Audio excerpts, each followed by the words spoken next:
você voltasse lá no nosso texto de Jeremias, o verso 7.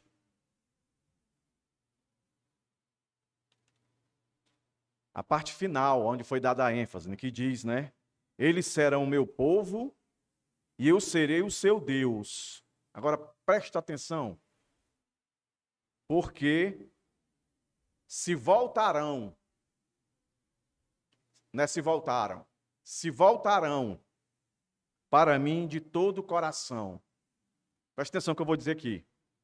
Deus está dizendo que esse povo vai voltar o coração para ele em um futuro próximo. O profeta Jeremias está declarando, né, dentro de um contexto onde o povo vai ser exilado, a promessa é essa, que nós estamos vendo em Ageu, mas o Senhor está dizendo que vai chegar um tempo que o Senhor vai buscá-los lá, vai resgatá-los, ele chama de figos bons, né? Chama de figo bom um povo que sempre se voltou contra Deus, que profanou o culto a Deus, e Deus diz, são bons, e eles voltarão o coração deles para mim. E o que Deus pensa, o que Deus sonha, o que Deus planeja é certo. Agora, o que é mais fantástico ainda é o que está no começo do 7, que diz assim, ó, eu lhes darei um coração para que me conheçam. Então, quando Deus diz aqui em Jeremias, o finalzinho do verso, porque se voltarão para mim de todo o coração, é porque Deus, por sua graça, seu favor e seu poder, que não pede licença, tá? Aqui, esse texto aqui, tantos outros mais, tira total percepção de que o indivíduo tem liberdade para querer Deus. Ele não tem liberdade, livre-arbítrio nenhum. Se Deus não tocar no coração dele, não transformar o coração dele, ele jamais. Então a obra do Senhor é perfeita do começo ao fim. Quando o Senhor diz no final do verso 7, eles se voltarão para mim, e ele fala com certeza e convicção, porque ele vai fazer essa obra no coração deles, como diz o começo do verso 7. E eu lhes darei um coração para que reconheçam quem eu sou. Agora vamos para o nosso texto. Nós vimos isso no nosso texto, no sermão de 12 até o 14, até o 15, do capítulo 1. O Espírito do Senhor, Deus tocou no coração desse povo, para que eles se voltassem para Deus e colocassem em prioridade aquilo que nunca deveria ter deixado de ser prioridade, a vontade de Deus. E aí nós vimos, do verso 1 até o verso 9, que esse povo se arrependeu, mas demorou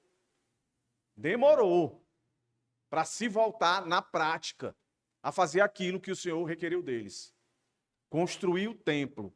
A construção do templo simbolizavam que o coração deles estava completamente em prontidão em obedecer ao Senhor. E aí nós terminamos no verso 9, que foi o sermão passado do capítulo 2, dizendo que a glória deste novo templo será maior do que o primeiro, diz o Senhor. E aí nós entendemos que ele não ia ser mais glorioso no sentido material, porque era impossível. O primeiro foi feito por Salomão, o homem mais poderoso, o homem mais rico, o homem mais sábio, que usou tudo de melhor para fazer o templo. Por isso, veio um desânimo sobre eles. E esse desânimo, ele vinha carregado por um desejo de priorizar as suas vontades. Aquilo que nós aprendemos aqui na EBD, que Deus tem que ser o centro, Jesus tem que ser o centro, jamais a gente. Se nós colocarmos no centro, isso quer dizer que as nossas vontades, os nossos desejos vão sobrepujar a vontade e o desejo do Senhor. Isso aconteceu com eles. E o Senhor chama a atenção. Aí agora vem o nosso texto em questão. Que o problema não é só porque eles deixaram de fazer. Eles precisariam fazer, mas não deveriam fazer de qualquer jeito. Aqui, aí eu recorro àquele argumento que eu sempre tenho usado aqui com os irmãos, de que ativismo é uma coisa, devoção é outra coisa. Vou relembrar os irmãos. Ativismo é fazer por fazer. Ativismo é isso. Nunca esqueça. Ativismo é fazer por fazer. Devoção é fazer por prazer, por gratidão. E não tem como a gente fazer isso se nós não tivermos em santificação. Deus, quando nos chama, meus irmãos, para fazer a sua vontade, Ele não quer que a sua vontade seja resumida só no fazer externo. Porque se fosse isso, os fariseus não seriam chamados de fariseus hipócritas. Porque eles faziam de tudo para cumprir, e até a mais do que a própria lei pedia. Mas só que o Senhor, em outras oportunidades, dizia que o coração deles era como um sepulcro caiado. Por fora, beleza, bonito, de boa aparência, mas por dentro, podre. E podre por quê? Por causa dos seus pecados, da arrogância, da soberba, de confiar a obra de cumprimento da vontade de Deus a eles próprios, e não ao Deus. Aí eu recorro ao nosso texto lá de Jeremias. O homem tem que se gloriar? Paulo vai dizer não. Se o homem tiver de se gloriar em alguma coisa, é em Cristo, na obra de Cristo. Você deve fazer sempre essa pergunta: por que eu sou crente? Porque eu quis? Não. Porque Deus me fez querer. Aí tá as duas coisas juntas. Soberania de Deus e a sua responsabilidade. Para que não caia naquele extremo de dizer assim, então eu não preciso aceitar Jesus, eu não preciso querer Jesus. Você precisa querer Jesus. Tem que ter um ato seu de vontade. Mas você jamais pode acreditar que esse ato de vontade partiu de um entendimento simplesmente racional. Não. Deus tem que ter tocado em você. Porque senão você vai viver uma vida de cristianismo ativista. E muitos vão se decepcionar. Cresceram na igreja, casaram na igreja, geraram filhos na igreja, mas no grande dia final o Senhor vai dizer: apartai-vos de mim, não vos conheço. Por quê? Mas Senhor, eu fiz isso, eu fiz aquilo outro, aquilo outro, aquilo outro. A resposta do Senhor vai: não é só fazer, era como fazer. Como você se chegava para fazer. Por isso o chamado de hoje, a santificação. E santificação aqui não é você ser perfeito, não. Pelo contrário, é você reconhecer que não é perfeito, mas que luta no máximo das suas forças para não desagradar ao Senhor. Esse é o ponto. Então, só recapitulando aqui, o profeta Ageu tem 4 mensagens. Nas 2 primeiras, verso 1, do 1 ao 14, e depois do verso 2, de 1 a 9, Deus chama o povo a uma reflexão. Olha as prioridades de vocês. Nas 2 últimas agora, são os últimos 2 oráculos do Senhor, e esses 2 estão juntos no mesmo dia, diferente dos outros 2, que foram separados por um tempo. Se você olhar para o nosso texto, que começa no verso 10 e vai até o verso 19, e o verso 10 em especial, e você comparar com o verso 20, que termina com o último oráculo, você pode prestar atenção que é no mesmo tempo. Então, o primeiro oráculo, capítulo 1, em um dia específico. O segundo, em um tempo prolongado. O terceiro, em mais um tempo prolongado. Agora, o terceiro e o quarto foi tudo no mesmo dia. E aí, se fosse resumir esses 2, os 2 estão falando de santificação. Mas eu vou falar hoje só do verso 10 até o 19. O verso 20, 21, 22 e 23 vai ser o nosso último sermão. São poucos versos, mas nele tem coisas fantásticas, maravilhosas, como em todos os outros, né? Não sei se vocês já perceberam. Tem texto que tem muitos versos, né? Mas a pregação, ela fica ali em 1 hora. Aí, de repente, você vai para um texto que tem 1, 2, 3 versos, e se não cuidar, passa de 1 hora. Porque a palavra de Deus é fantástica, meus irmãos. Então, se você está pensando em faltar domingo que vem, não falte. Porque esse último sermão vai ser arrebatador, eu acredito, para todos nós. Então, leamos o texto, meus irmãos. Que Deus nos chame a viver e a responder essas verdades que o Senhor aqui, nessa noite, escolheu para cada um de nós. Em resumo, 3 verdades, tá, irmãos? Vamos ler o texto do verso 10 ao 19, que diz o seguinte: no 24º dia do 9º mês, no 2º ano do reinado de Dário, a palavra do Senhor veio ao profeta Ageu dizendo: assim diz o Senhor dos Exércitos, peça aos sacerdotes que decidam a seguinte questão relacionada com a lei. Se alguém levar carne santificada na borda de sua roupa, e ela vier a tocar no pão, ou no cozido, ou no vinho, ou no azeite, ou em qualquer outro mantimento, isto ficará santificado? E os sacerdotes responderam: não. Então Ageu perguntou: se alguém que se tornou impuro pelo contato com um cadáver tocar em qualquer destas, sim, ficará impura. Então Ageu continuou: assim é este povo, e assim é esta nação diante de mim, diz o Senhor. Assim é toda a obra das suas mãos. O que ali oferecem, tudo é impuro.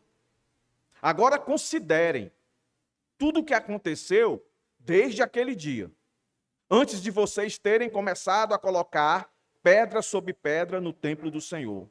Antes daquele tempo, alguém vinha a um monte de trigo esperando encontrar 20 medidas, e havia somente 10. Vinha ao lagar para tirar 50 medidas, e havia somente 20.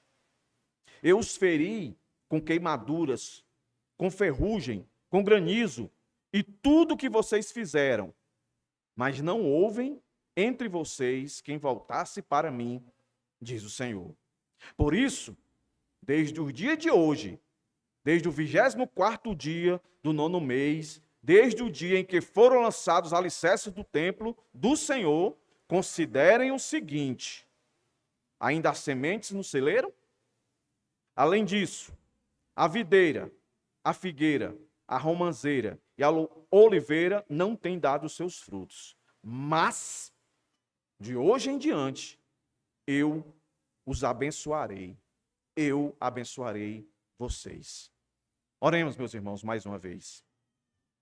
Deus gracioso, Deus, como Tu és bom e misericordioso, que os nossos corações, Deus, nessa noite, sempre, sempre tenha como prioridade Te agradecer a salvação que Tu nos deste. Ó Deus, nos dá segurança dessa salvação. Salva aqueles que ainda não foram tocados por Ti. Que todos nós nessa noite, Deus, em mais uma oportunidade de ouvir a Tua palavra, de cantar a Tua palavra, de ler a Tua palavra, de orar a Tua palavra, que de fato, Deus, possamos entender as nossas responsabilidades, mas nunca esquecendo de compreender o aprofundamento de tudo que fazemos, que exalta e glorifica o Teu nome, não é mérito nosso, é porque a Tua mão poderosa está agindo em nós. E quando assim não fazemos, é porque o pecado afeta o nosso relacionamento, mas que muitas vezes não é percebido por um tempo de ativismo que vivemos. Senhor, não nos deixa viver no ativismo, nos faz viver em devoção a Ti, Pai. Em nome de Jesus, perdoa os nossos pecados, nossas falhas. Que todos esses que aqui estão nessa noite, que no prelúdio, que na oração, na leitura, nas canções, não teve o seu coração quebrantado, por misericórdia, que o Senhor o faça agora. Que nenhum daqui, Deus, que chegou aqui hoje, ache que a sua vinda aqui foi mais uma noite qualquer, que seja diferente, Deus. Se não houve salvação, que o Senhor, por misericórdia, o salve. Se há salvação nessa pessoa, que ela estabeleça um renovar, confiando na graça e no poder da Tua palavra nessa noite. Que saiamos transformados para a salvação, para a renovação, para o amadurecimento. Em nome de Jesus, Deus, constrange os nossos corações nessa noite. É que eu te peço e te rogo hoje e sempre. Amém. Como é que eu divido o texto, irmãos? Do verso 10 ao 14, impureza. É isso aí. Impureza, pecado. Do verso 15 ao 19a, disciplina, que é o instrumento de Deus para fazer. Sempre foi. Tem gente que acha que não. Tem gente que acha que o instrumento de Deus para que a pessoa se volte para Ele e seja obediente é bênção. Não. A bênção é o nosso ponto 3. Ela vem depois do instrumento para o arrependimento, que é disciplina. Tem gente que acha que o instrumento para levar as pessoas ao arrependimento é um avivamento. Desde que seja que avivamento que a gente aprendeu, que é exatamente a disciplina de Deus. Avivamento para crente que a Bíblia mostra, não é o indivíduo ter experiências espetaculares. Não é o indivíduo, agora eu estou lendo a Bíblia como nunca antes. Agora eu estou orando como nunca antes. Mas pare e pense. Para chegar nesse nunca antes, a coisa apertou para você. Meus irmãos, de Gênesis e Apocalipse, você não vai encontrar Deus avivando o seu povo com bênção. Deus aviva o seu povo usando a disciplina. É o que Jeremias disse, é o que Isaías disse, é que Ageu está nos dizendo aqui. É a disciplina. Aí depois, quando a gente se apresenta diante de Deus, disciplinados, ou seja, em obediência, é a hora que ele diz, agora eu vou abençoar, que é o que ele deixou por escrito, literal, em Deuteronômio capítulo 28. Aqueles que forem obedientes, caminharem no caminho da santificação e não da perfeição, da santificação, esses serão abençoados. Aí está lá, as bênçãos. Fartura, lavoura, prosperando, tudo que planta dá, a colheita é maravilhosa. Mas lá também, aqueles que me desobedecerem, ou seja, pecarem, viverem na impureza, se forem meus filhos, serão disciplinados para o arrependimento. Se não forem meus filhos, serão destruídos para a perdição. De Adão até nós agora, nesse momento, muita gente já morreu. Alguns estão aguardando a decisão final de mandar para o inferno. Outros estão aguardando a decisão para reinar no novo céus e nova terra. Amanhã isso continua. Então vejamos essas 3 verdades profundas. O perigo da impureza, a função da disciplina e a promessa de bênção. É fantástico isso aqui, irmãos. Eu já ouvi muito sobre isso, será? Então vamos nós. De olho na sua Bíblia aí. No Novo Testamento, a Bíblia diz que quando Deus começar o juízo dele, ele não vai começar pelo mundo, não. Ele vai começar pela igreja. Pedro vai dizer isso. O juízo começa pela igreja. Quando Deus vier julgar o mundo, ele vai começar pela igreja.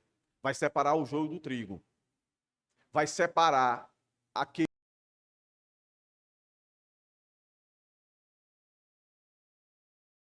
que faz por fazer. O devocional, aquele que vive em devoção, é o que faz por prazer, mesmo em situações adversas. Porque ele confia naquele que o salvou. Ele não é deixado levar pelo que os olhos dele veem, as circunstâncias. Vai além disso. É a fé, a certeza e a convicção, como diz Hebreus. Aí olhe para o texto, o verso 10 você já sabe. está localizando no tempo e no espaço quando essa promessa veio. Essa terceira promessa, alguns comentaristas vão dizer, estudiosos, que ela é aproximadamente 2 meses e 3 dias após a segunda, do verso 1 até o 9. Passaram-se mais ou menos 2 meses, e aí o povo está naquele desânimo, se arrependeram, mas não colocaram em prática tudo aquilo que foi dito no capítulo 1, do verso 12 ao 15. Aí o Senhor chama de novo. Aí o Senhor vai agora especificamente levantar Ageu para falar para os sacerdotes, para os líderes religiosos. Por isso que eu disse que o juízo vai começar pela igreja, pelo povo de Deus. Aí ele diz isso, ó, verso 11. É uma espécie de parábola. 2 perguntas vão surgir aqui, do verso 11 até o verso 13. O Senhor quer ser entendido, então o Senhor sempre falou fácil. Essa mini parábola aqui é do contexto deles, da agricultura. E também algo que foi dado a eles, a lei. E o Senhor vai fazer essa junção. E do verso 13 até o verso 14, vai aplicar a eles. Então presta atenção. Assim diz o Senhor dos Exércitos. Os irmãos já entenderam. O Senhor dos Exércitos é aquele Senhor que não tem como falar o nome dele. É Yahvé, né? A gente fala Yahvé porque no decorrer do tempo se colocaram as vogais, mas era um nome impronunciável. O grande eu sou. Senhor dos Exércitos é aquele que é soberano, controla todos os exércitos, não só humanos, mas os celestiais, angelicais, todos. O Deus soberano, que diz, acontece, que move, faz. Para gerar temor, reverência, sempre. Peça aos sacerdotes que decidam a seguinte questão relacionada com a lei. Presta atenção. Esdras é o contexto disso aqui. Ele está sendo tocado por Deus para influenciar o povo a construir o templo. Neemias, ele vai vir para construir os muros e também trazer a aplicabilidade da lei, porque eles passaram 70 anos sem ter acesso.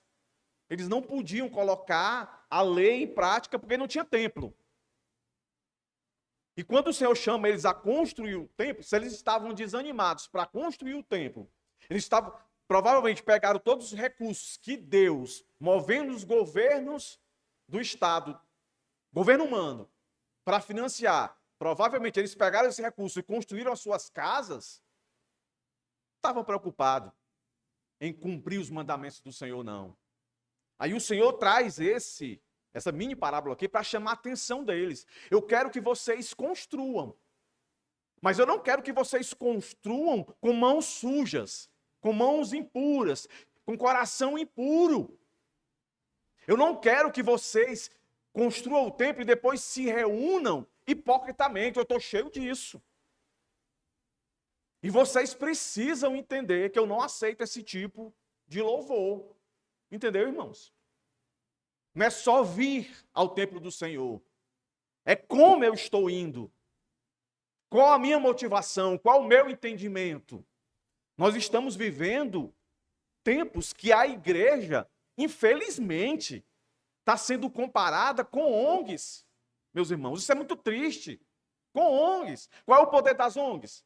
É quem está desempregado, arranjar emprego. Ou seja, colocar o indivíduo dentro da sociedade. Tirar da margem do ser invisível.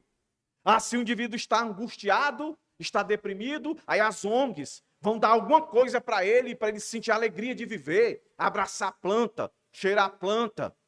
E alguns até fumam. Né? Ser feliz.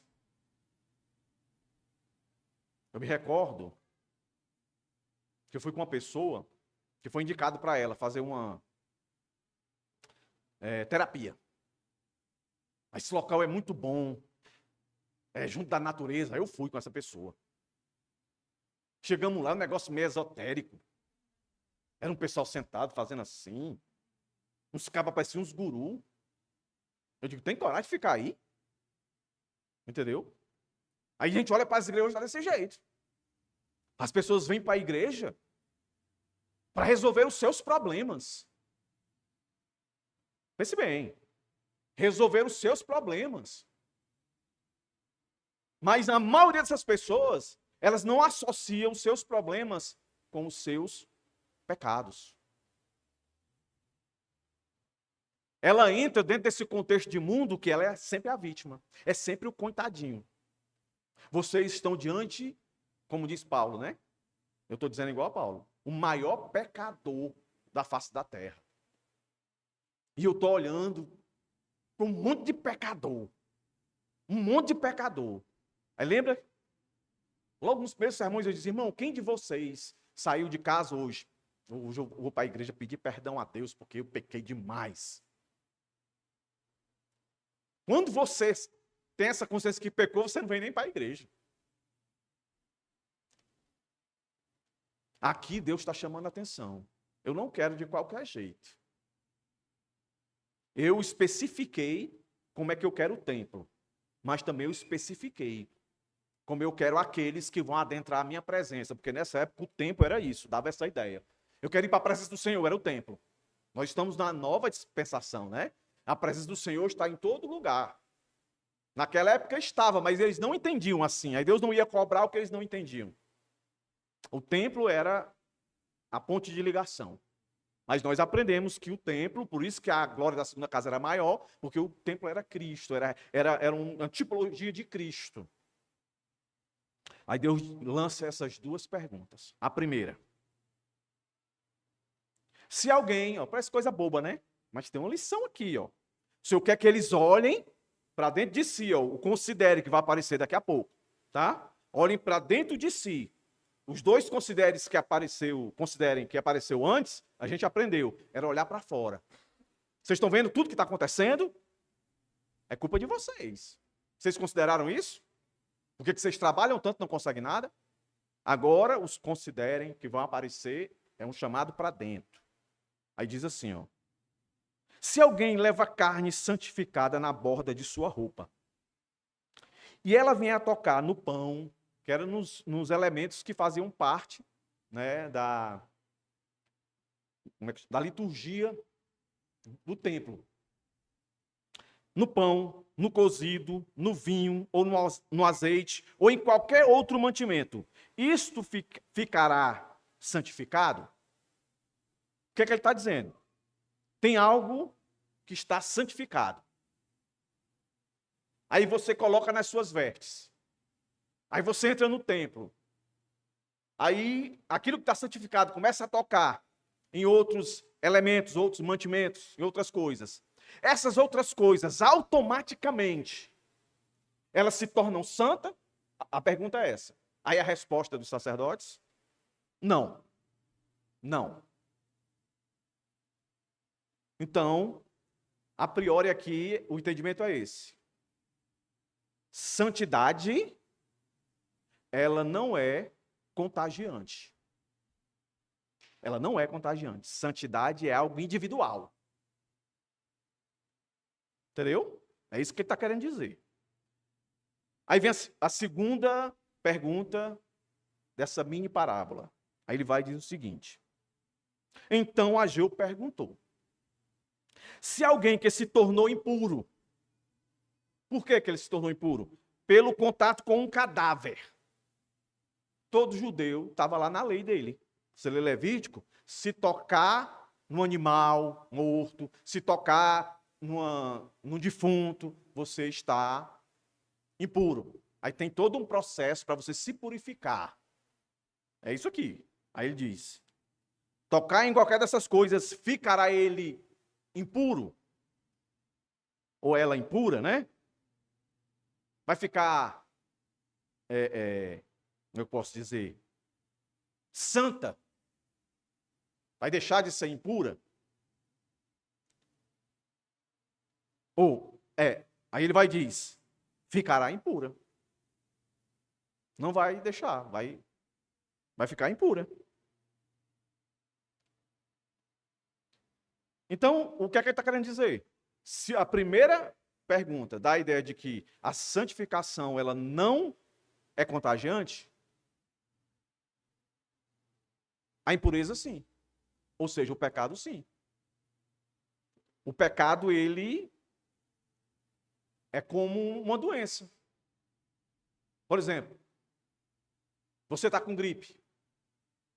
Aí você dá um espirro. Aí a pessoa que está do seu lado, que não está gripada, ela dá uma sopa. Aí você fica bom da gripe? Fica, irmãos. O que é que normalmente acontece? Você, soprando ou não soprando, fica gripado. Quem tem família sabe o que eu estou dizendo. Se o pai adoece, aí depois a mulher adoece, aí depois os filhos. Passa de um para o outro. Porque se santificação santificasse os outros, seria a mesma ideia de saúde, trazer saúde para os outros. Pronto, aí não precisar de médico, né? Estou saudável, dá um aperto de mão, passou a saúde para o outro. Não é assim. Mas o que o senhor está dizendo aqui é o seguinte: pecado precisa de purificação. Santificação precisa de manutenção. Santificação precisa de manutenção. E o templo é para isso. Nunca foi propósito de Deus o templo ser instrumento para curar pessoas, para prosperar pessoas. O meio que Deus faz isso, meus irmãos, para curar pessoas, é pelos hospitais. Para enriquecer pessoas, é pelo trabalho. Espera aí, pastor, tu está dizendo que Deus não cura hoje? Cura, meu filho. Cura. Cura. Mas você acha que não tem a mão de Deus, não? Quando um médico está operando? Não, pastor, mas eu quero dizer assim, você está... Eu sei o que você está pensando. Naquelas curas miraculosas, né? O indivíduo tem um câncer, aí faz todos os exames, está lá nível pé na cova. Aí ele faz novo exame, está perfeito. Eu não descrevo disso, não. O questionamento não é esse. O questionamento não é se Deus tem poder para fazer isso ou não. O ponto aqui é, Deus age assim hoje? Deus age assim hoje? A minha percepção, não só a minha, de muitos, que não necessariamente. Antigamente era assim que Deus fazia. Mas isso não quer dizer porque Deus fez no passado, ele vai fazer do mesmo jeito que ele faz hoje. O ponto aqui que eu quero dizer que o templo nunca foi instrumento de Deus para essas coisas, para curar pessoas. Você não vai ver. Nem no Antigo Testamento e nem, muito menos no Novo. Se fazendo propostas ou se prometendo coisas ou chamando as pessoas para vir à igreja para salvar seu casamento, para o filho deixar, né, de gostar, o homem deixar de gostar de homem, a mulher deixar de gostar de mulher. Você não vai ver isso. Trazer as pessoas para ser libertas de demônio. Procure um texto no Antigo Testamento que isso faça parte do desejo de Deus. Não. Olhe no Novo Testamento. Não, no Novo Testamento tem, pastor, um monte de gente sendo expulsa. Mas não é ambiente de igreja, de culto. É no dia a dia. É o Senhor chegando numa cidade. É os apóstolos andando e os demônios se manifestando, eles mandando sair. Não é ambiente de culto. Culto Deus instituiu para estreitar a comunhão. Estreitar a comunhão é manutenção, meus irmãos, de santidade. E no nosso caso aqui, de salvação também. Aí eu trago de novo aquela minha percepção. Eu ministro aula sobre missões. Devemos ir por todo mundo pregar o evangelho a toda criatura. Nós estamos fazendo missões aqui nos bairros. Mas o instrumento principal de missão é a igreja. É a igreja. Aí o Senhor, quando diz isso aqui, ele está enfatizando. Eu não quero só o fazer de vocês. Eu quero vocês nesse fazer. Meus irmãos, é muito desejo de Deus de ter comunhão conosco, irmãos. De que a gente sinta prazer de estar na casa do Senhor. Todos vocês que estão aqui, sem exceção. Alguns estão frustrados, outros mais, outros menos. Outros estão desanimados. Alguns estão esperançosos. Outros estão assim meio enfraquecidos. Mas o que você precisa para sair dessa situação é entender a posição que você se encontra diante de Deus. Impuro ou puro? Esse é o ponto. E aí, ele deixa isso claro, quando ele termina de dizer isso, quando o sacerdote diz, sim, ficará impura, não tem como. Se tocou no impuro e foi tocando em outros, todos os outros vão ficando impuros. Se está santo, tocou no impuro, o impuro continua impuro. A santidade, ela não age por osmose. Mas o pecado, sim. E aí ele vai, aplica a eles, ó. Então Ageu continuou. Verso 14.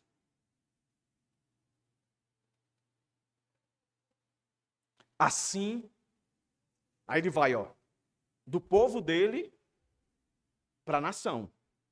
Deus é governador de tudo, mas o juízo começa por dentro para dentro da igreja, para dentro do templo, para dentro do povo. Ele diz, ó, assim este povo e assim esta nação diante de mim, diz o Senhor. Assim é este povo, assim é esta nação diante de mim. É o quê? Impura, não santa. Porque o judeu, ele não tem um negócio de achar que ele é o favorito de Deus. Aí ele quer dizer que ele é melhor do que o ímpio. Deus colocou tudo no mesmo saco. Agora, a responsabilidade maior é do povo de Deus, que tem um conhecimento, tem um oráculo de Deus, tem a lei, tem os mandamentos. Como nós crentes. Um ímpio, fazer coisa de ímpio, é até aceitável, porque ele é ímpio. Mas um crente, fazer coisa de ímpio, meus irmãos, quando ele tem a luz, quando ele tem a revelação, entendeu? Então, é pecar conscientemente. Mas Deus é tão bom, Deus sabia que a gente ia fazer isso. O que Ele quer é que a gente lute e caia o menos possível. Entendeu? O que Ele quer é isso. Por isso, o templo era necessário. Por isso, a igreja é necessário. Pode falar mal de igreja. Pode falar mal de igreja, porque a igreja é feita de pecadores salvos e de pecadores não salvos. Mas como diz o linguajar dos matutos, no frigir dos ovos, todos afrontam a Deus. Agora, mais culpados são o povo de Deus, mais culpados são os crentes, que têm conhecimento. Você não fica abismado, não, quando você vê um pecado escandaloso no meio da igreja? Os mais escandalosos é sempre cunho sexual. Traição dentro da igreja. O indivíduo está ouvindo sermão, EBD, e ele vai e cai. O ímpio não está ouvindo isso, não. Ele não escuta sobre isso, sobre fidelidade, amar a esposa, não. Aí o crente faz isso. Jovens, no mundo é super normal. Hoje, qualquer série adolescente que você for assistir em qualquer um desses streams, principalmente séries americanas e também inglesas, tá lá, a turma de 16 anos, bebe, fuma, se prostitui, super normal. Aí um crente faz essas mesmas coisas?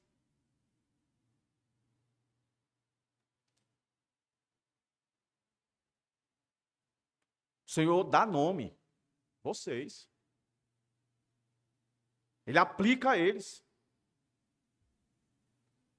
Em Êxodo 19:6, o Senhor diz lá que ele chamou o povo dele para ser um povo santo. Por isso, meus irmãos, é uma linha muito tênue, mas que a gente precisa saber discernir se a minha prática cristã ela está baseada só no ativismo e não na devoção. Deus não tolera isso. Assim é este povo, assim é esta nação diante de mim, diz o Senhor. Assim é toda obra das suas mãos. E o que ali oferece, tudo é impuro. Então não importa o tamanho da oferta que eles davam, não importa como eles louvavam, com a intensidade que eles louvavam. Deus está olhando o coração. Deus está olhando o coração, a motivação. Sim, mas é muito difícil. É muito difícil, pastor. É difícil mesmo. Sozinho a gente não consegue. Por isso, Jeremias, a gente tem que clamar, Deus, muda meu coração. A cada dia muda meu coração. A gente tem que fazer a oração de Davi, meus irmãos. Senhor, traz de volta a alegria da salvação para que eu possa falar. Como é que você vai ter prazer de falar de Deus, o Deus que te salvou, se você está vivendo um cristianismo de ativismo? Fazer por fazer. E o fazer por fazer está muito ligado no resultado. Olhar para o resultado. E a Bíblia não nos manda olhar para resultado nenhum, nos manda olhar para Cristo, o autor e consumador da nossa fé. Não que isso não seja importante. Nós temos que planejar, nós temos que ter foco. Mas acima de tudo isso, nosso olhar tem que estar em Cristo. Porque se alguma coisa der errada, o nosso desânimo não vai ser tão desesperador. Sabe? O nosso desalento não vai ser tão desconfortante. Aquilo a gente vai ver como um amadurecimento. A gente não vai entrar como muitos vivem no mundo e como muitos vivem dentro da igreja, num vitimismo, num coitadismo. Olha aqui o Senhor dizendo: toda obra de suas mãos, o que ali oferecem, tudo é impuro. Isso aqui faz lembrar, ó, vai lá para Isaías. Vê se não faz lembrar. Nós somos iguais a esse povo aqui, irmãos. Capítulo 1. Abre aí. De Isaías. Nós somos iguaizinhos. A mesma matéria. Olha aí, ó. Isaías, capítulo 1. A partir do verso 10. Olha aí se não está nesse contexto aqui, ó. Príncipes de Sodoma, escutem a palavra do Senhor, povo de Gomorra. Dê ouvidos à lei de Deus, diz o Senhor. De que me serve a multidão de sacrifícios que vocês oferecem? Estou farto de holocaustos, de carneiros e da gordura de animais cevados. Não me agrado no sangue de novilhos, nem de cordeiros, nem de bodes. Quando comparecem diante de mim, quem requereu de vocês esse pisotear dos meus átrios? Não me tragam mais ofertas vãs. Não me traga mais ofertas vãs. O incenso é para mim abominação, e também as festas de lua nova, os sábados, a convocação das assembleias. Não posso suportar a iniquidade associada à reunião solene. As festas da lua nova e as solenidades, a minha alma as odeia. Já são um peso para mim, estou cansado de suportá-las. Quando vocês estendem as mãos, eu fecho os meus olhos. Sim, quando multiplico as suas orações, não as ouço, porque as mãos de vocês estão cheias de sangue. Lavem-se, purifiquem-se, tirem da minha presença a maldade dos seus atos, parem de fazer o mal, aprendam a fazer o bem, busquem a justiça, repreendam o opressor, garantam o direito das órfãs, defendam a casa das viúvas. Olha aí, irmãos. Pare de pensar só em você mesmo. Pare de olhar só para os seus problemas, para as suas dificuldades. Pare de achar que você tem o poder de barganhar comigo. Pare de achar que vocês, usando aquilo que eu pedi a vocês, que eu ordenei a vocês para me louvar, fazendo desse jeito, vai me ludibriar, vai me enganar. Olha aí, irmãos. É como se Deus estivesse hoje no templo aqui nosso, e a gente cantando, a gente tocando, e Deus dissesse assim: para tudo. Vão embora, vão embora. Só venham aqui, só me voltem aqui quando vocês chegarem com o coração arrependido e quebrantado. Vão embora. Não, mas eu trouxe aqui um dízimo fantástico. Vá-se embora. Não, mas eu ensaiei, eu vou tocar como nunca. Vá-se embora. Eu coloquei a minha melhor roupa. Vá embora. Já pensou, irmãos? Deus literalmente não faria isso. Mas a sua palavra pode estar fazendo. Comigo e com você. Como é meu louvor para Deus? Como é? É baseado em quê? Em uma rotina? Porque me ensinaram? Porque se eu não for, aí eu vou para o inferno. Você não vai ao céu porque vem à igreja. Você vai ao céu porque Deus te salvou. E por Ele te salvar, a demonstração que você vai mostrar para o mundo que você é salvo, depois do batismo, é a sua devoção em amar a igreja, os irmãos, os pecadores, os impuros. Que pode ser você. Impuro de perdido ou impuro de não confessar pecado. Em alguma dessas a gente se encaixa. Em alguma dessas. Mas eu prefiro acreditar que eu não posso pensar por você, que eu sempre vou me encaixar num crente que peca e às vezes se acostuma com o pecado, não pede perdão a Deus. E vem, faz o louvor e agrada o irmão. E Deus é tão maravilhoso que usa a gente. Que usa a gente, apesar de quem nós somos. Deus denunciou o coração de Davi. Deus deixou aqui registrado para nós, em determinado momento, o coração de Jeremias, as lamentações dele. Muito parecido com a nossa. Muito parecido com a minha, né? No caso, sou pastor. As duras penas, todos os meus projetos e planos se frustraram. Quando eu tinha 30 anos, eu me lembro que fosse hoje, com dengue, na rede lá de casa, eu ouvindo o Gessé Góes pregando, igreja grande. Eu disse, eu quero ter uma igreja grande, mas eu quero ter uma igreja grande pregando o evangelho. Aí eu comigo mesmo, né? Eu dizia assim, não, mas eu só estou com 30 anos. Quando eu chegar com 50, Conjunto Ceará será pequeno para o avivamento. Ô, irmãos, graças a Deus que não foi como eu queria. Graças a Deus. Eu amo a minha igreja. Eu amo estar com os irmãos. Vocês, bando de pecador. Bando de pecador. Mais que nós, temos um Deus que é compassivo, que olha para nós e diz aquilo que a gente precisa ouvir. Tem um monte de gente hoje, agora, nesse momento, ouvindo um bocado de coisa, que está enchendo o ego dele. Um monte de promessa que não vai acontecer nenhuma. E graças a Deus, nós estamos ouvindo aquilo que a gente precisa. Como a gente está diante de Deus. Está impuro? Qualquer coisa que a gente faça, o melhor que seja, tem seu benefício para aqueles que estão recebendo. Mas Deus está mandando a gente olhar para nós. Olhar para nós. Por isso, o nosso segundo ponto aí, irmãos. Que vai até o 19, parte A. Aí aparece, ó. Na minha versão são 4, considerem. Apareceu 2, os capítulos anteriores, no capítulo anterior, e agora vai aparecer mais 2. Na Ara, tem mais um, né? Mas que é a mesma coisa.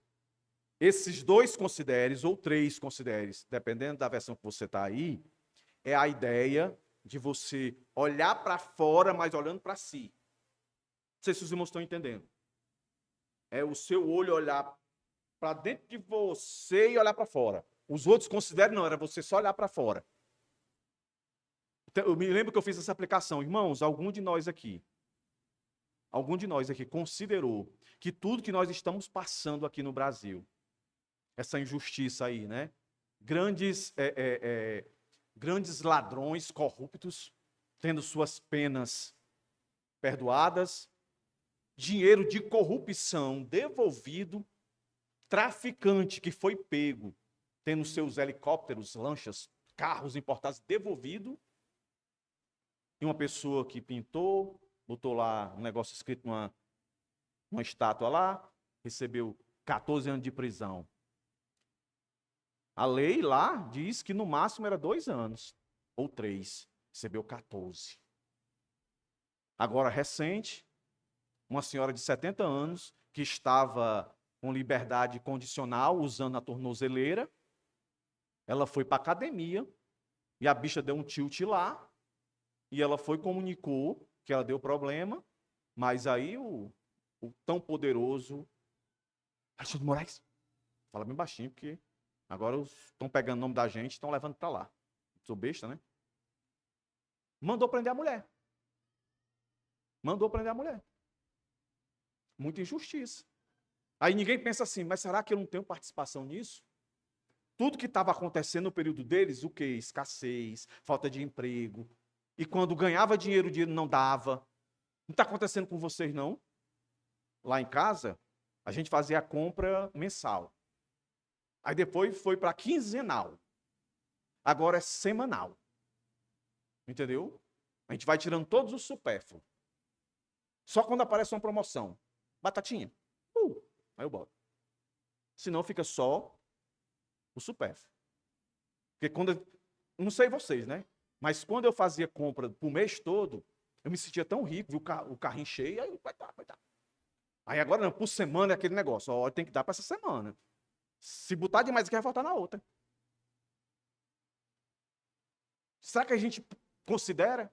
Foi os primeiros considerem. Tudo isso que está acontecendo, a gente não tem culpa? Aqui provou, tinha. Por isso que Deus estava pesando a mão. Os crentes, eu tenho certeza que nós temos culpa de tudo isso que está acontecendo. A gente não orou como deveria orar, a gente não pregou como deveria pregar, a gente não testemunhou como deveria testemunhar, a gente não confrontou como deveria confrontar. E nesse ato todinho, em algum momento nos tornamos impuros.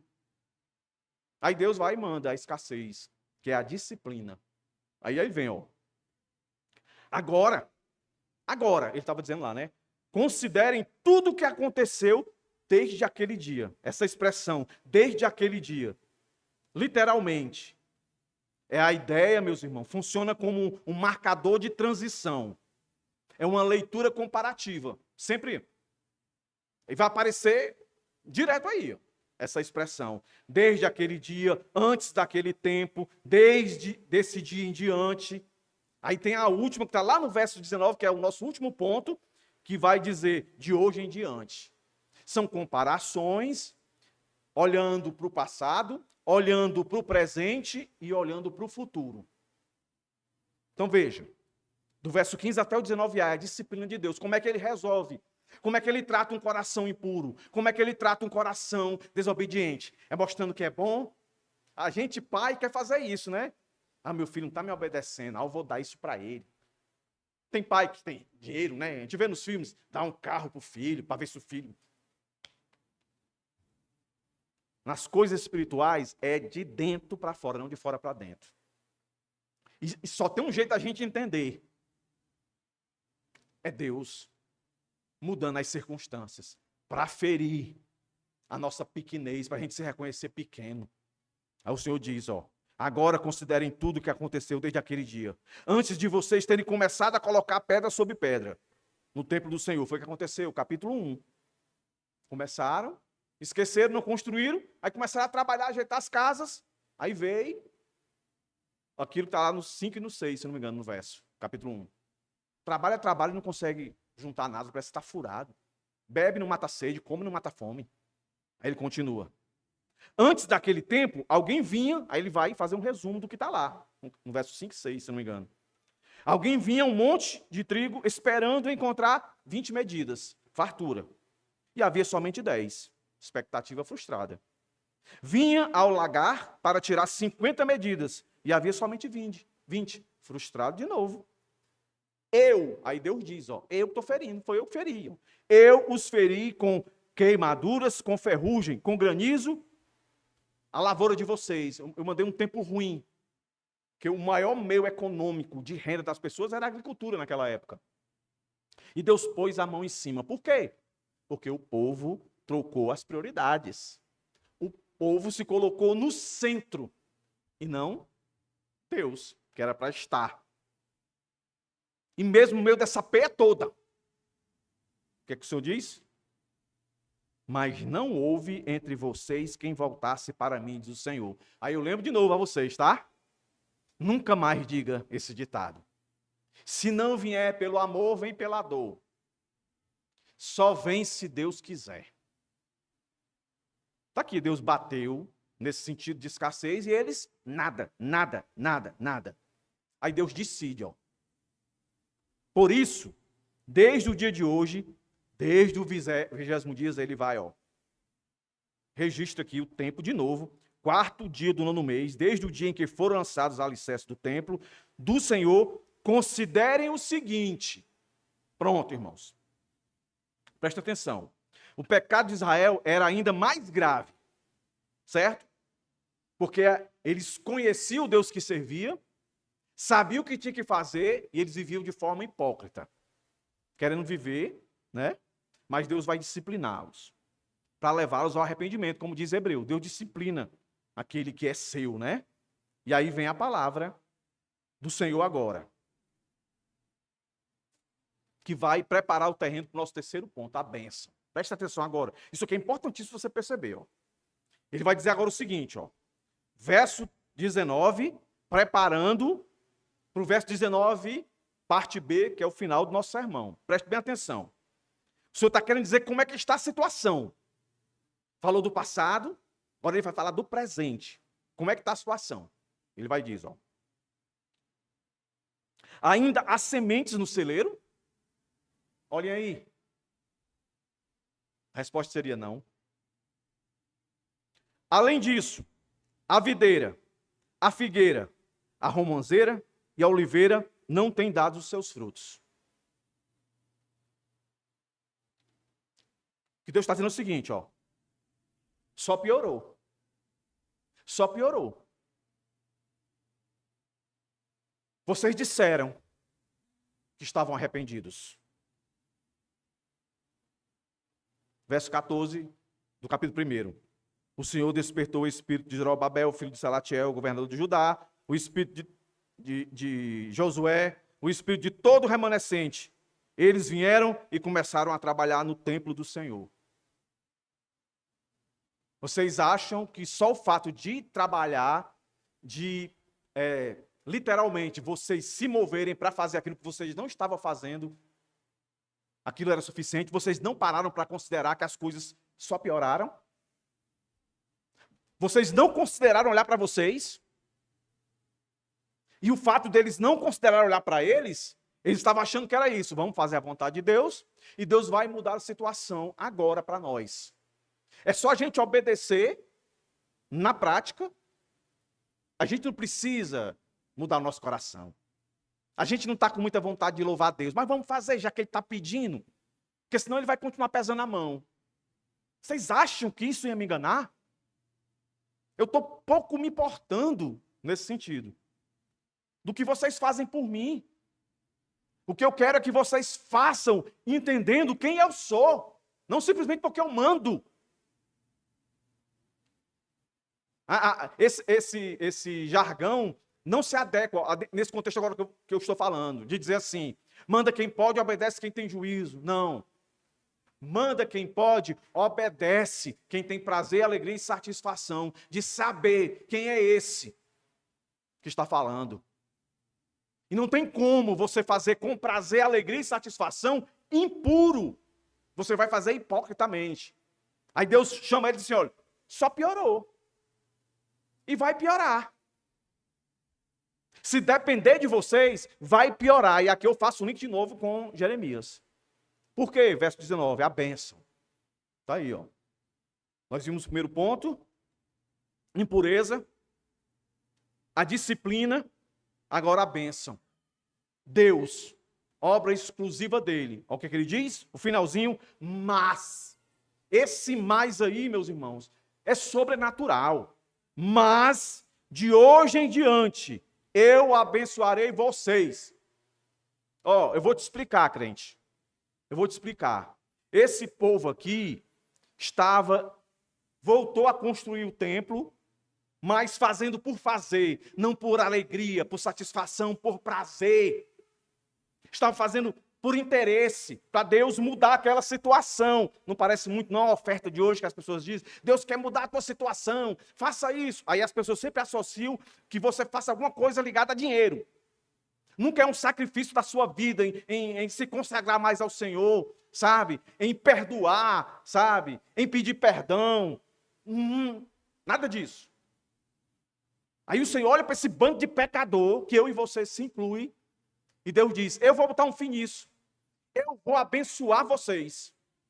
E Deus diz isso dentro de um contexto, meus irmãos, que eles não estão vendo outra coisa a não ser escassez. Deus diz dentro de um contexto onde eles estão vendo não outra coisa, mas instabilidade, insegurança. Não é isso que vem falando do verso 15, e quando chega no verso 19, ele não diz: ainda há sementes no celeiro? Não, está acabando. Pois é. Além disso, a videira, a figueira, a romanceira e a oliveira não têm dado os seus frutos. Não está por acaso aqui, essas plantas aqui. Era que gerava mais recurso. Mas Deus, aí eu vou usar essa expressão, Deus bate no peito, mas eu decido, mas de hoje em diante eu abençoarei vocês. Por quê? Porque eu vou mudar o coração de vocês, Jeremias. Jeremias também é contemporâneo, é nesse contexto. Eu vou mudar o coração de vocês, cambada. Porque se eu não fizer isso, não tem jeito. Esse mais aqui, meus irmãos, é o mesmo mais. É o mesmo Deus lá de Efésios 2. Se não me engano, verso 8. Mas Deus, quando estavam todos mortos nos seus delitos e pecados, não fazia outra coisa a não ser pecar. Mas Deus, está aqui, ó. Mas de hoje em diante eu os abençoarei. Quem é esse eu aqui? O Senhor dos Exércitos. É o mesmo de Jeremias, é o mesmo de Isaías. Olha aí, irmãos, que maravilha. Então a gente não tem desculpa. Eu não consigo. Não vai conseguir mesmo, não. O que você tem que fazer? Houve um negócio desse? Se arrepender. Estou fraco, me arrependo, Senhor, dessa fraqueza. Me ajuda, Senhor. Toca no meu coração, me renova. É isso. O único papel que cabe a nós, meus irmãos, é clamar. Se não é salvo por salvação, se é salvo por santificação. Senhor, eu não quero mais ser esse crente sem futuro, que só dá trabalho para os outros. Eu não quero mais ser esse jovem, sabe, que só alimenta os hormônios. No celular, para abrir a Bíblia, é um sacrifício, mas para ver a menininha. Aí é o capeta, é tu. Não é o capeta, não. Aí o que é que eu preciso, pastor? Reconhecer que isso é uma fraqueza, isso é impureza. Mas, pastor, eu venho para a igreja. Eu toco, eu canto, eu recebo os irmãos. Não, isso tudo é bom. Mas Deus quer que esse bom aí esteja associado a um coração rendido a Ele. Porque senão não tem outro caminho. É disciplina. A disciplina vai ver. É aquela velha história, irmãos. É melhor fazer sem apanhar do que apanhar para fazer, porque vai fazer de qualquer jeito. Porque no verso 14 o Senhor diz: o meu espírito vai entrar em vocês. Entrou, mas os bichinhos teimosos começaram, mas não estavam fazendo como deveria. Na motivação correta. Aí Deus agora mostra a incapacidade deles e diz: eu decido. De agora em diante. Agora presta atenção. Esse de agora em diante, de hoje em diante, vou ser bem literal aqui, tá, irmãos? É um reforço enfático e jurídico do decreto divino. Olha que maravilha. O que é que eu estou querendo dizer? Que isso vai acontecer. Deus vai mover o coração desses e esses vão fazer exatamente como Deus quer. Mas o detalhe é esse, ainda sem sinais na agricultura. Ou seja, sem perspectiva de inverno, semente no celeiro, na vide, na figueira, na romeira, na oliveira sem fruto. Mas simplesmente na promessa dele de que vai fazer. Aí diga que isso aqui não é fé. Fé não é dar salto no escuro, não. Fé é confiar na palavra. Deus, quando fala, é o que já existe, irmãos. Já existe. Os discípulos estavam todos perturbados. João 14, nós cantamos aqui: não se turbe o vosso coração. Estavam todos perturbados. Aí Deus disse o que para eles? Não fiquem perturbados, não se turbe o vosso coração. Crede em mim. Na casa de meu pai há muitas moradas. Se não fosse assim, eu não tinha dito. Eu vou preparar-vos lugar. Mas não esqueça, meus irmãos, eu vou, eu fui, eu venho. São categorias de tempo para a gente entender o mover de Deus na história. Mas o novo céu, nova terra, ele já existe. Não tem possibilidade disso não acontecer. Você, santo, melhor amanhã, já existe. Só depende de você reconhecer quem você é hoje e pedir a Deus que faça em você aquilo que só Ele pode fazer. Pastor, eu já tive tantos momentos maravilhosos que eu lia tanto a Bíblia, hoje eu não leio mais tanto. Mas você lia antes, não era porque você queria, não é porque Deus agia em você. Houve alguma coisa que quebrou. Esse alguma coisa é impureza. É pecado, não confessado. Mas aqui, o Senhor está sendo bem claro. Sempre foi e sempre será. Confie em mim. Não ache que a sua verdadeira segurança, a sua verdadeira satisfação, o seu verdadeiro consolo, a sua verdadeira estabilidade estão nas coisas que eu lhe dou. Que eu posso tirar tranquilamente. Tranquilamente. A gente não tem capacidade de saber o que vai acontecer daqui a um segundo. Partindo para o final, meus irmãos.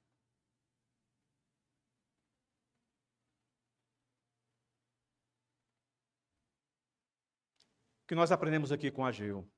O pecado contamina, a disciplina corrige e a obediência abre as portas da bênção. A obediência sem depender da situação.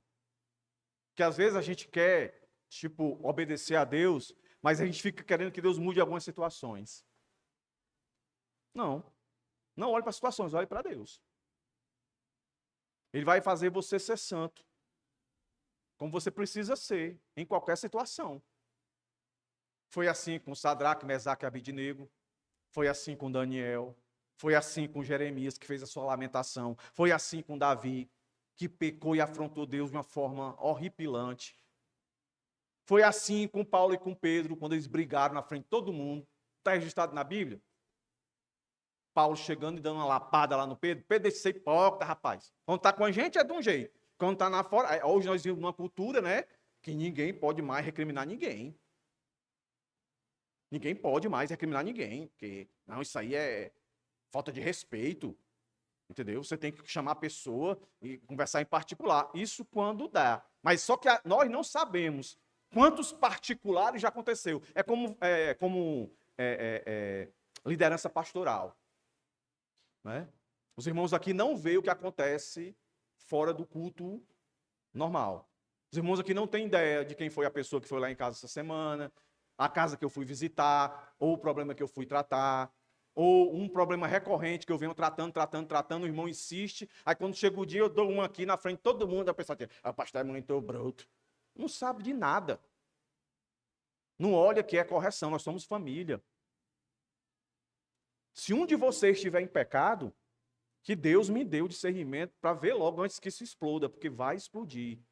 Quando não é tratado a impiedade, as circunstâncias por si só se resolvem. E quando ela resolve, ela não escolhe o melhor tempo. Porque o papel dela é justamente trazer escândalo. Por isso que nossa igreja, que nós ensinamos as pessoas que nos visitam, aí se decidem ficar, a gente explica para elas, na classe novos membros, o que é ser membro, qual é a responsabilidade, sabe? Que nós estamos ligados um ao outro. Que a gente precisa confrontar uns aos outros, como nós aprendemos na pregação, de não deixar de vos congregar. Discipular uns aos outros, exortar uns aos outros.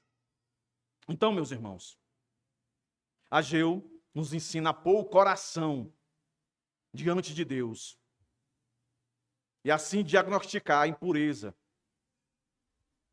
ou a desobediência, que estamos fazendo. E saber que nós somos instrumentos com muita potência de tornar pessoas impuras como nós. Porque nós vimos no texto, a impureza ela contamina, a santidade não. Porque santidade não é obra humana. A impureza, sim, é obra nossa, pecado nosso. Santificação, não, é de Deus. E como é que ela vem? Pelo ouvir. Está aqui Deus falando. Quando chega no final e Deus diz, mas de hoje em diante eu vos abençoarei. Eu abençoarei vocês. O que é que o Senhor está querendo? Senhor, por favor, comece agora. Eu não quero mais viver uma vida de